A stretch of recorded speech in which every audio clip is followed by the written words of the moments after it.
envie d'entreprendre, volonté de réussir, regardez le Club Éco d'Objectif-News.tv avec la Banque Populaire Occitane.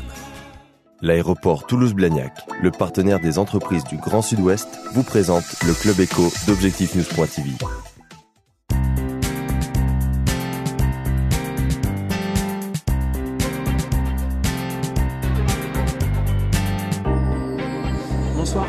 Bonsoir et bienvenue dans le Club Éco d'Objectif-News.tv. Nous accueillons ce soir Hubert Duménil. Bonsoir. Bonsoir. Vous êtes le président de Réseau Ferré de France. La question que se posent beaucoup de Toulousains, c'est quand la LGV mettra Toulouse à un peu plus d'1 heure de Bordeaux et un peu plus de 3 heures de Paris. Donc nous sommes en train de travailler à la mise au point du projet entre Bordeaux et Toulouse dans le cadre de ce que nous appelons le grand projet du Sud-Ouest, GPSO, donc ce réseau grande vitesse qui va se déployer dans le grand Sud-Ouest pour enfin permettre à ces régions d'être connectées au réseau européen. Donc comme vous savez, nous sommes en train de préparer une étape très importante qui est la décision du tracé. Et nous sommes toujours sur les objectifs qui ont été annoncés, c'est-à-dire la cible étant l'année 2020 pour la mise en service de cette ligne. Mais il faut d'ici là franchir toutes les étapes pour rester sur ce calendrier. Alors quelle est la prochaine étape justement ? Alors la prochaine étape, c'est celle qui est prévue pour 2012, donc dans quelques mois maintenant, c'est la décision qui retiendra le tracé. C'est une décision du ministre qui mettra un terme à un processus qui a été très long, de concertation très approfondie et d'études, avec des points difficiles à traiter, des endroits où il n'est pas facile de faire un choix.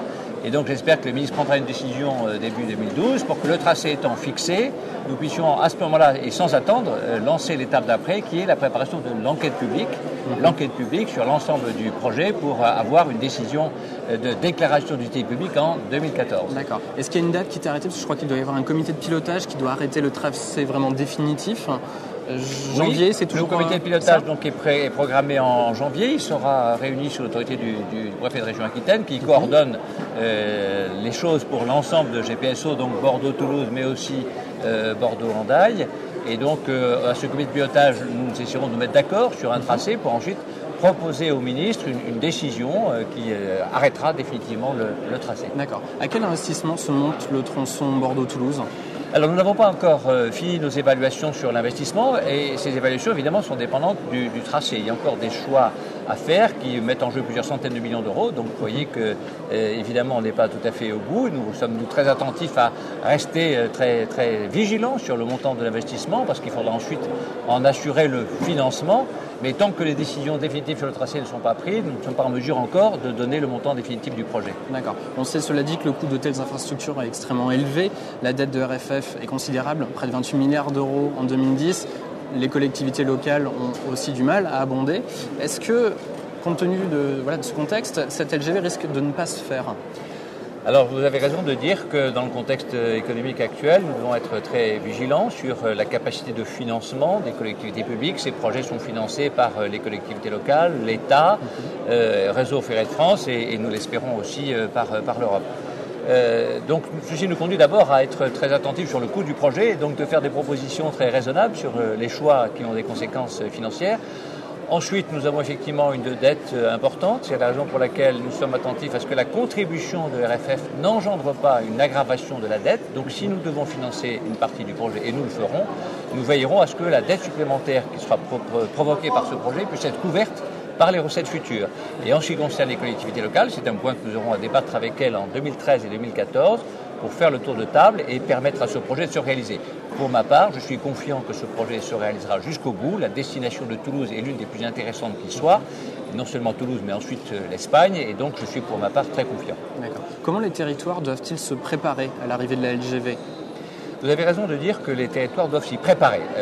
La LGV est un outil de développement, c'est un outil qui va rapprocher les villes entre elles, les capitales métropoles régionales, Bordeaux, Toulouse, Montpellier, bien sûr, mais aussi les villes d'Espagne et puis Paris. Je pense que ça va changer la physionomie des territoires. Je pense par exemple qu'une ville comme Toulouse connaît très bien la destination de Paris et qu'un bon nombre des voyageurs aujourd'hui sont sur cette destination-là. Mais je pense qu'on n'a pas tiré encore beaucoup de profit du voisinage des autres métropoles régionales et de l'Espagne. Et que dans le développement économique, dans les choix qui vont être faits pour le développement de Toulouse par exemple, les implantations des universités, des écoles et des entreprises, il y a des activités qui aujourd'hui ne sont pas implantées en fonction de cette nouvelle proximité-là. Et je pense que tout le monde doit bien intégrer le fait que dans quelques années, donc dans une dizaine d'années, nous aurons cette proximité des villes qui va redistribuer des activités et créer une richesse supplémentaire, créer de la valeur, comme nous disons. Et c'est donc toutes les populations, tous les responsables économiques qui doivent bien se mettre dans cette situation-là. Hubert Duminil, merci. Et merci de nous avoir suivis sur objectifnews.tv. Merci.